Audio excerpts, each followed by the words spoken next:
Hi, I'm Rob, and thanks for subscribing to my channel. I apologise in advance for the lack of editing on this video. I really wanted to get it out as quickly as possible.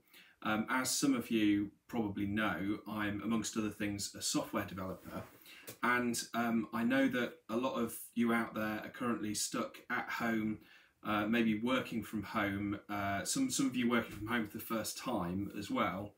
And I thought, as a software developer, I'd share with you some of the tools that I find really useful when working from home, and see if I can give out any tips that will help you out there work from home easier while we're stuck inside with this horrible virus going around.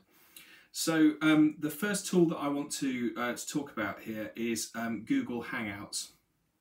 Google Hangouts has been a product that's been around for quite a long time, and it's really quite mature. It works really well, with one exception. I'd recommend to absolutely everyone out there, if you're going to use Google Hangouts, to install Chrome, the Chrome browser, and you can download that. Just search Google, you'll find it quite easily.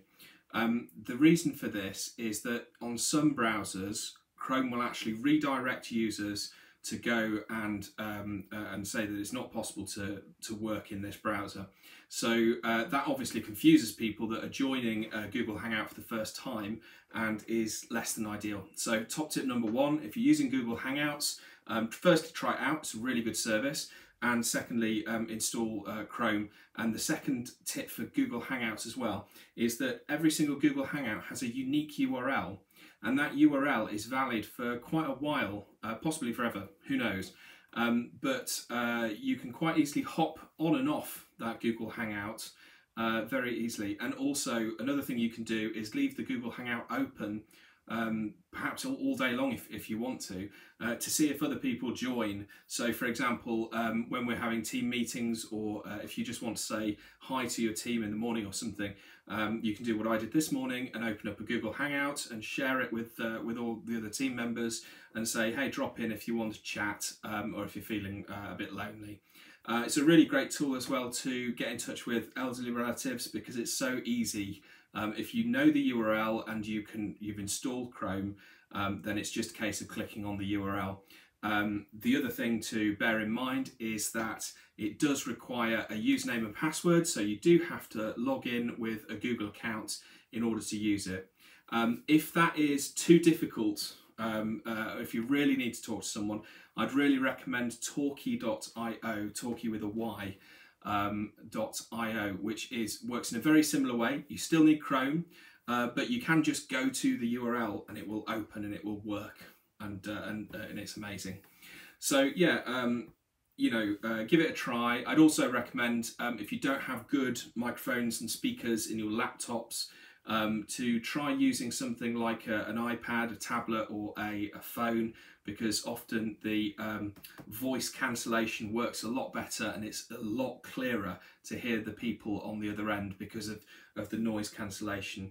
So number one on my list is Google Hangouts. Please check it out, it's really great. And the other one I wanted to talk about was Slack Control.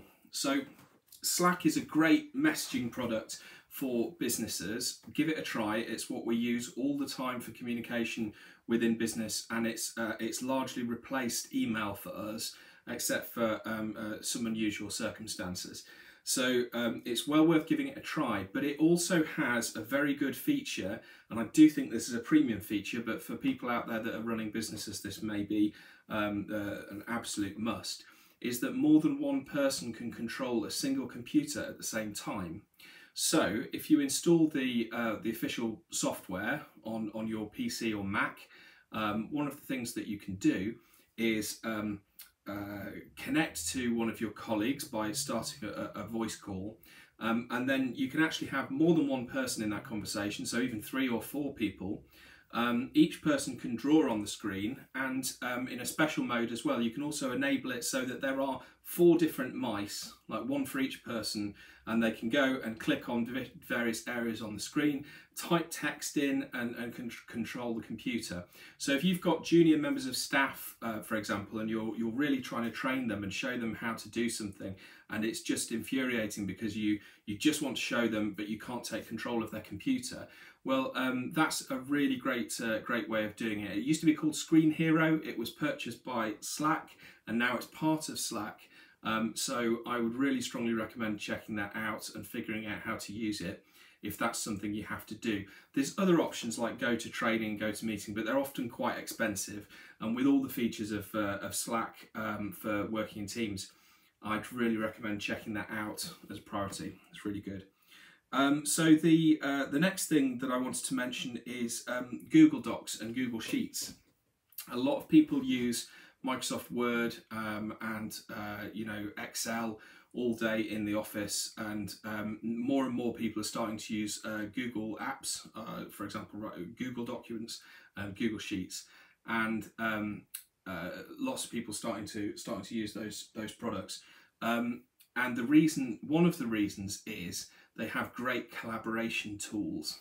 So this is also available on the Apple products. Pages has really great collaboration tools as well, and I know that OpenOffice is coming along with these things, but I really think the winner at the moment in terms of collaboration on documents, in particular document writing, is Google Docs. And how this works is you create a document, and it can be on your personal account. You don't even need to pay for this service. It's completely free. And you can add in a collaborator. When you add that collaborator in, you can give them permission to edit the document or to suggest changes on the document. When they do that, basically what happens is they have a cursor and they can type in various different places in the document, or if they've got suggest changes turned on, they can make comments throughout the document, and they can actually make suggestions of what you should change, which you can then either approve or deny or discuss in a comment thread. So incredibly useful if you've got to write a document, especially those long legal documents where you have to go in really detailed, lots and lots of different sections. Really can't do better than Google Docs. And Google Sheets is really great as well because you can link between various different documents that you've got access to and do formulas across them, which is really great. The other mention that I wanted to talk about is FaceTime. If you're an Apple user, if you've got Apple devices, or if you know someone out there that's got an Apple iPad or an Apple phone, FaceTime is so clear. It's like clear as day. And it's almost like being in the same room. And if you've got maybe elderly relatives or people that you're missing across the country and you're both using Apple devices, one feature that you may not know is the group FaceTime feature, where you can actually have multiple different houses and families and people all in the same room. And we're talking about using that feature perhaps to play some virtual board games or something later in the week, because we just want to get together with our family, and it seemed like a really great way to do it. So, you know, there's lots of different options there, and FaceTime is definitely the clearest video conferencing that I've used. So the other interesting thing is what used to be called Google Hangouts on air. But there's a way to have a Google Hangout with several different people and actually record it as a show.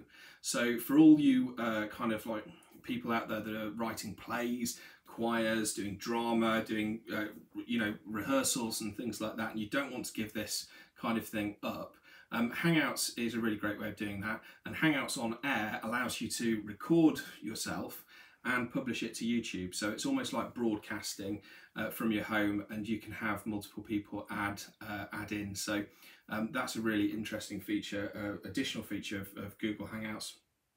And the final thing that I wanted to talk about is I'm very lucky because I'm able to continue working from home. I work mostly online, do a lot of my business online. However, a lot of you aren't so fortunate. A lot of people are on hourly contracts, get paid by the hour, and in this kind of difficult time, a lot of your kind of income will have disappeared, gone to nothing, and that's not great. And I definitely feel for you However, if you'd like to, there are various different things that you could try doing, and if you're struggling for money, it might be worth looking at using eBay. The government has definitely said that it's okay to continue to sell things online. Obviously, I'm trying to avoid post offices where possible, but you can get couriers to come and pick things up from your door.